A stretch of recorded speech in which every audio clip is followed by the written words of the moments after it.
waxaa jira meel faqri aad ka tahay xataa adigoon ka dareemeyn jeebka marmarsiyadu waxay ka dhigtaa faqri in ka badan maalgashi xun oo aad samayso 20 jirkii luqadda u badan ee aan ku hadli jiray waxa ahayd luqadda dadka faqriga ay ku hadlaan lacag ama waa la dhaxlaa ama shaqo fiican ayaad haysataa markii aan bartay luqadaasna waxa ii fududaatay inaan lacag kaydsado maalgashigayga aan bilaabo sida real estate business iyo crypto haddii da'daadu weyn tahayna weli ka hada fursad wada haysataa luqadda dadka hantida li ay ku hadlaan gaar ahaan ninka la yiraahdo Warren Buffett afartalo oo aad u cajiib oo aan bartay adigana aan kula wadaagayo si aad ugu hadasho luqadda dadka hantida li ay ku hadlaan ku soo dhaw hantiyeelo magacaygu waa iid haddadan hor noogu soo biir ayaan ku leeyahay talada koobaad ha u dhibtoon muddo dheer raaxo yar oo gaaban Warren Buffett ayaa wuxuu yiraahdaa if you are not willing to own stock for 10 years don't even think about owning it for 10 minutes haddii aadan diyaar u ahayn inaad haysato saami muddo 10 sano ah ha ku fikirin inaad haysato xataa 10 daqiiqo lacag doontu iysan ka dhigin faqri cashirkan wadada adag ayaan ku bartay adigana aan kaaga digayo nin ayaa u dhiibay ku dhawaad $2,000 si aan u noqdo taajir khayaali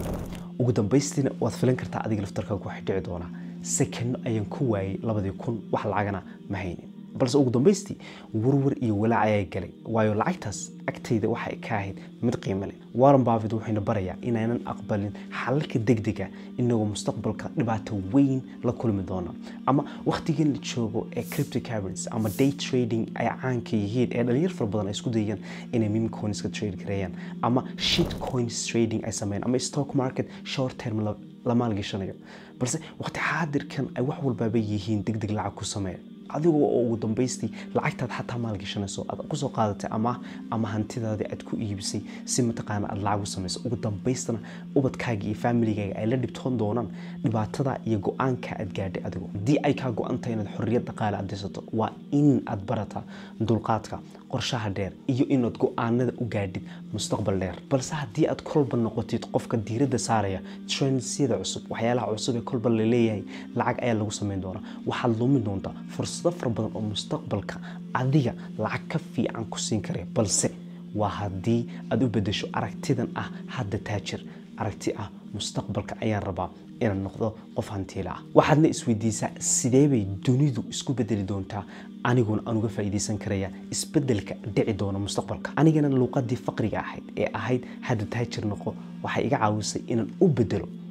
si mustaqbal leh u maalgasho mustaqbalka ay hantida u badan ay ku jirtaa talada labaad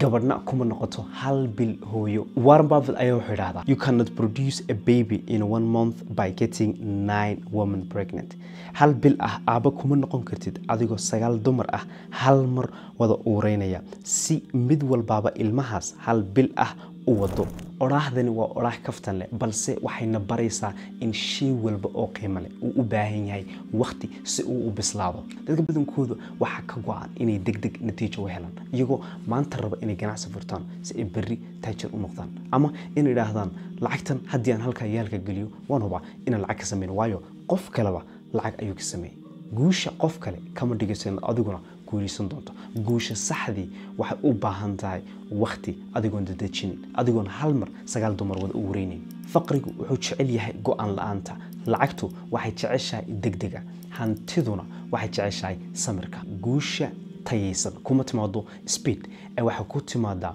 dulqaad istiqfaar iyo xasilooni marka aad qorshe leedahay hadadajinin qorshaha si aad degdeg natiijo u gaadho ee ogolow in qorshahaasi uu is hormariyo oo ogolow inaad dadaashid oo ogolow inaad ka shaqaysiisid qorshahaaga si aad wadnaha u dulrigtid natiijo tayaysana si ay uga soo baxdo waqtigaagana ha isaga luminin sidee baa loo sameeyaa ila dhaqaale oo kala duwan adiga on hal dhaqaale xataa aan samayn bal markii koobaad hal mida wadnaha duldhig ka bacdina talabaad u gudub haddii aad si tartiib wax u wado ugu dambaysta natiijo tayo leh ay heli doontaa xasuusna jumladana ma dhici doonto inaad hal mar 9 dumar wada ureyso si mid walba ay bil u qaado ugu dambaystan aad hal bil ku noqotid aabe talada saddexaad هذا بدن ميدا أي كاد ميسا. Warren Buffett ayaa wuxuu yiraahdaa the difference between successful people and very successful people is that very successful people say no to almost everything. farqiga u dhaxeeya dadka guuleysta iyo kuwa aadka u guuleysta waa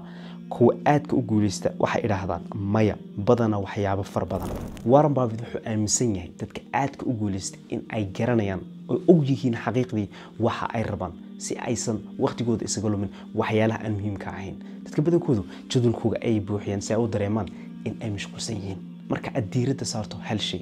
awooddaada iyo tamartaada waxay isku geysaa maskaxdaada halkaa shay, balse haddii aad maantoolil wada qabanayso waxyaalo fara badan ugu dambaysta waxaad ku dambaysaa jahwareer iyo inaadan nolosha wax natiijo aba gaadhin, halka qayrkaana ay natiijooyin fara badan iyo ahdaaf fara badan ay kaga dhawaynayaan. waxaa jira sharcigan aad u la dhacay oo aan ka bartay Warren Buffett. sharcigan wuxuu ku yimid qiso ninka diyaaradiisa wada ka bacdina private chatkiisa wuxuu ku yiri waxaan la jahwareeray waxaan nolosha ka raba ahdaafteeda ayaa macnaha iga khalkhashay mana garanay waxaan rabo. markaas wuxuu baray sharcigan la yiraahdo the circle of competence. macnaheedu tahay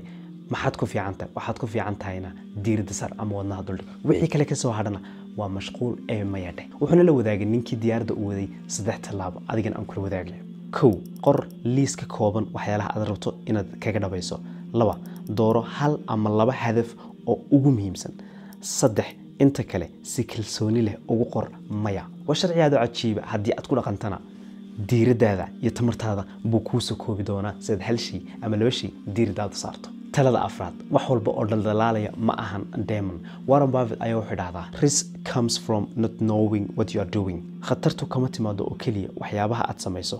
balse sidoo kale waxay ka timaadaa marka aad go'aan ka gaadho shay aadan si fiican u fahansanayn. maalgashiga iyo ganacsigu waxay u baahan yihiin aqoon iyo khibrad. marka aad wax isbarto, cilmi aad raadiso, khibradna aad yeelato, waxaad yareynaysaa khatartii aad ku guuldareysan lahayd shayga aad maalgashanayso. tusaale ahaan waxaad maalgashatay shirkad aad leedahay dareen ahaan lacag ay samayn doontaa, balse dareen lacag laguma sameeyo, hantina laguma sameeyo,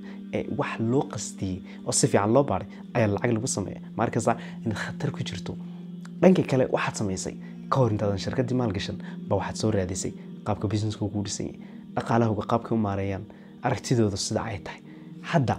adigoon xataa faa'iido sameyn waxaad yareynaysaa khatartii aad ku jiri lahayd mustaqbalka. cashirka ugu weyni waa maalgashan waxa aadan aqoon u lahayn. xirfadahaaga, aqoontaada iyo fahamkaaga ayaa ah hubka ugu weyn ee ka ilaalin kara khatar walba oo iman karaysa. marka kuwan maalgasho waqtina geli si aad kuwan sare u qaado halistana ay kaaga yareeyaan. waa maxay halka tale ee adiga si khaas ah ku saameysay? commentiga nagu wadaag, love ayaan ku saari doonaa. waxaan isleeyahay videogan aan halka soo dhigi doono inuu ka fiici doono ee daawasho wacan ayaan ku leeyahay.